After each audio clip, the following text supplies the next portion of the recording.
Kamu pernah nggak sih ngerasa minder atau takut gitu kalau harus ngomong bahasa Inggris? Emang sih, sebagian kita ngerti ya apa maksud yang disampaikan, tapi biasanya kita nggak bisa balas omongan itu karena bahasa Inggris kita belepotan. Jadi ragu gitu yang diomongin itu bener atau enggak. Iya nggak sih?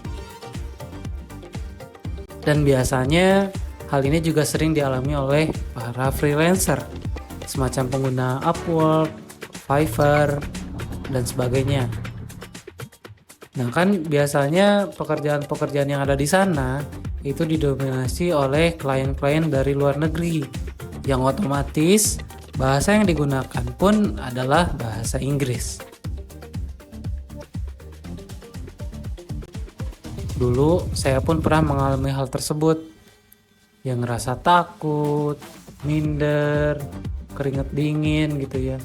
Kalau ngebayangin nanti harus briefing, konsul, atau secara garis besar ya ngobrol lah gitu sama si kliennya gitu. Dan dengan bahasa Inggris yang belepotan begini, takut kan gitu. Dan jujur aja gitu, sampai hari ini pun saya masih belepotan. Tapi ya seenggaknya sekarang udah nggak takut lagi buat ngobrol sama klien dari luar negeri. Kenapa saya bisa nggak takut lagi? Karena saya nemuin ada 3 tips biar bisa ngobrol bahasa Inggris tanpa bisa berbahasa Inggris.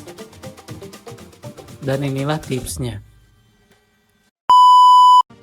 Kenalin, nama saya Holik, dan buat teman-teman yang belum subscribe atau bahkan baru nonton video di channel ini, saya mau ngasih tahu dulu kalau channel ini bakal ngebahas segala hal tentang freelancing, tips dan trik editing foto, dan segala hal yang berkaitan dengan konten kreator.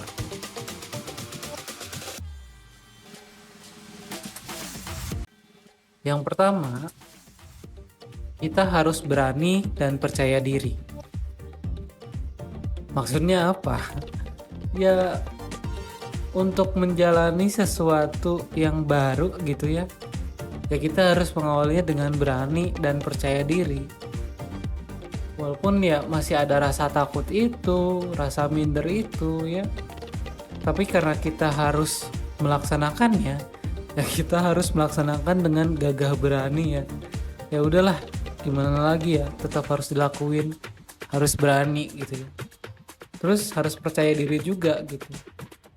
Oke, lanjut ke tips yang kedua, itu gunakan bantuan pihak ketiga. Ya, gunakan bantuan platform penerjemah seperti Google Translate atau sebagainya. Hal ini bisa ngebantu kamu untuk memahami maksud dan menerjemahkan bahasamu ke bahasa Inggris agar si klien bisa mengerti apa yang kamu maksud gitu. Jadi ya penerjemahnya jembatan antara kamu sama dia gitu ya. Terlebih ya aplikasi ini tuh gratis, terus mudah digunakan gitu, gampang kan, semua orang kayaknya udah tahu deh gimana caranya gitu. Termasuk kamu kan, kamu tahu kan gimana cara pakainya. Dan ya selama maksud dan tujuan dari klien dan kamu itu bisa saling dimengerti, ya nggak masalah lah ya. Karena emang sebenarnya ngobrol sama orang asing pun nggak perlu formal-formal amat lah, yang ngikutin SPOK gitu, nggak perlu. Apalagi kan kalian tahu ya konteks apa yang diomongin gitu ya. Konteksnya tentang kerjaan yang kalian kerjakan bersama-sama itu, ya pasti nggak akan jauh-jauh lah dari okay, I'll do it, you need revision, ya gitulah, nanti juga terbiasa gitu ya. Kemudian tips yang ketiga dan tips yang terakhir itu, ini yang paling paten nih. Tips yang ketiga adalah jangan terima telepon atau video call dari klien. Ya, ini apa ya, agak tricky sih sebenarnya. Soalnya apa ya, kan kamu cuma bisa berbahasa Inggris dengan teks aja ya gitu. Karena kamu perlu waktu untuk translate si bahasanya gitu kan, copy paste ke Google Translate dan nanti ketik ulang gitu jawabannya, kan butuh waktu kan. Nah kalau misalkan ngobrol video call atau telepon kan langsung ya balasannya. pasti kan ada deg-degan gitu ya, deg-deg ser lah ya gitu saat klien minta telepon atau video call. Karena kalau emang beneran gak berani nih untuk ngomong pakai bahasa Inggris, ya nggak usah diterima si telepon atau si video call itu. Ya kamu bisa jelasin aja sama si kliennya kalau kamu nggak lancar gitu bahasa Inggrisnya secara lisan gitu, tapi kamu bisa secara teks gitu. Ya ngomong aja jujur gitu. Ya walaupun kejujuran kayak gini, ya mungkin aja bisa bikin kamu gagal dapet project gitu ya. Tapi ya nggak sedikit juga gitu yang emang menghargai kejujuran itu, dan malah mungkin bakal ngasih respect ke kamu gitu karena udah jujur.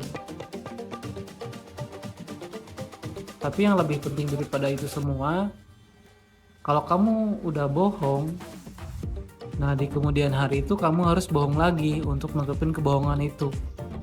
Bakal capek kan? Ya mending jujur aja gitu. Ya mungkin seperti itu tips dariku ya. Gimana cara ngobrol pakai bahasa Inggris tanpa bisa berbahasa Inggris. Tolong isi kolom komentarnya apakah tips yang aku bagiin itu ngebantu kamu atau enggak. Dan selanjutnya video apa lagi ya?